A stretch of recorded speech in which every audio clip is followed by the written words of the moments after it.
சாராயம் விற்று அதிலே ₹1 வருமானம் பெறாத குஜராத் அரசு வருஷத்துக்கு 20,000 கோடி ரூபாய் சர்ப்ளஸ்ல பட்ஜெட் போடுறாங்க. கை நீட்டி காசு வாங்காம பட்ஜெட் போடுறாங்க ஐயா. இங்கே 50,000 கோடி ரூபாய் சாராயத்தில் வருமானம் வைத்துக் கொண்டு 9 லட்சம் கோடி கடனை வாங்கி ஒரு பட்ஜெட் போட்டிருக்கும். இந்த அரசுக்கு வெக்கமா இல்லையாங்க ஐயா? திராவிட மாடல் அரசு என்று சொல்லுகின்றார். வெக்கப்படாம கூச்சப்படாம இது நம்பர் 1 அரசு, இது திராவிட மாடல் அரசு. முதலமைச்சரை எல்லா மக்களும் அப்பா அப்பான்னு கூப்பிடுறாங்க. எனக்கு ஒரே பூரிப்பா இருக்கு. யார் அப்பான்னு கூப்பிடுறான்னு எனக்கு தெரியாது. யார் அப்பான்னு கூப்பிட்டு நான் பார்க்கல. ஐயா யோசிச்சு பாருங்க. நான் இப்ப சொல்றது நல்லா யோசிச்சு பாருங்க ஐயா. ஆசிரியர்கள் கண்ணியம் மிக்கவங்க ஐயா. நம்ம எல்லாமே ஆசிரியர்கள் இல்லை என்றால் நம்ம யாருமே இங்க இருக்க முடியாதுங்க ஐயா. ஏதோ ஒரு இடத்துல ஒரு நல்ல ஆசிரியர் இருந்த காரணத்தினாலதான் நம்மளை அடிச்சு திருத்தி நம்ம எல்லாம் பக்குவப்படுத்தி இங்க உட்கார வச்சிருக்கிறாங்க. எனக்கு தமிழகத்தில் நான் சொல்றதை நல்லா கேட்டுக்க ஐயா. கடந்த 3 ஆண்டுகள்ல பாலியல் குற்றத்தில் சிக்கிய ஆசிரியர் பெருமக்களுடைய எண்ணிக்கை 238. கடந்த 3 ஆண்டுகள்ல பாலியல் குற்றத்தில் சிக்கிய ஆசிரியர் பெருமக்களுடைய எண்ணிக்கை 238.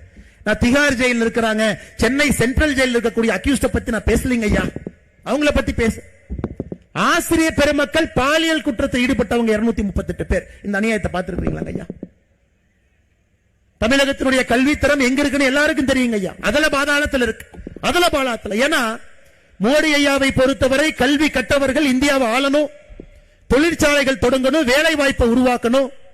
கல்வி கற்றவர்கள் இந்த நாட்டை முன்னேற்ற பாதையில் எடுத்து செல்ல வேண்டும்.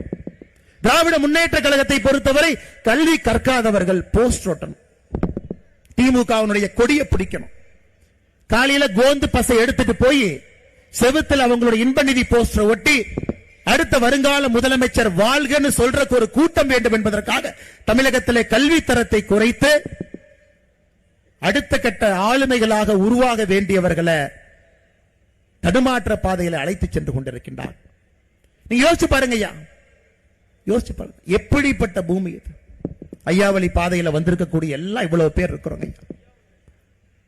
எல்லோருமே ஐயா உண்டு, ஐயா உண்டு, ஐயா உண்டு பெருமையா சொல்றோங்க ஐயா.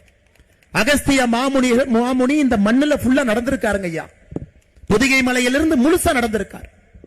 இந்த மாநிலத்தில் 50,000 கோடி ரூபாய் வருமானம் சாராயம் மூலமாக 50,000 கோடி ரூபாய் வருமானம். அதை வச்சுதான் நம்ம பட்ஜெட் போடுறோம்னா எப்படிங்க ஏத்துக்க முடியும்? எப்படிங்க ஏத்துக்க முடியும்? அதனால அன்பு சொந்தங்களே, இந்த 2026 தேர்தல் என்பது சாதாரணமா நம்ம வாக்குச்சாவடிக்கு போயிட்டு ஓட்டு போட்டு வர போறது இல்லை. நீங்க ஓட்டு குத்துற இவிஎம் மிஷின் உடையணும். அந்த கோபத்தோடு உங்களுடைய வாக்கு இருக்கிறாங்க. அந்த வெறியோடு ஓட்டு போடும். எந்த காரணத்திற்கும் கூட திராவிட முன்னேற்ற கழகத்தினுடைய அரசு விடுங்க ஐயா.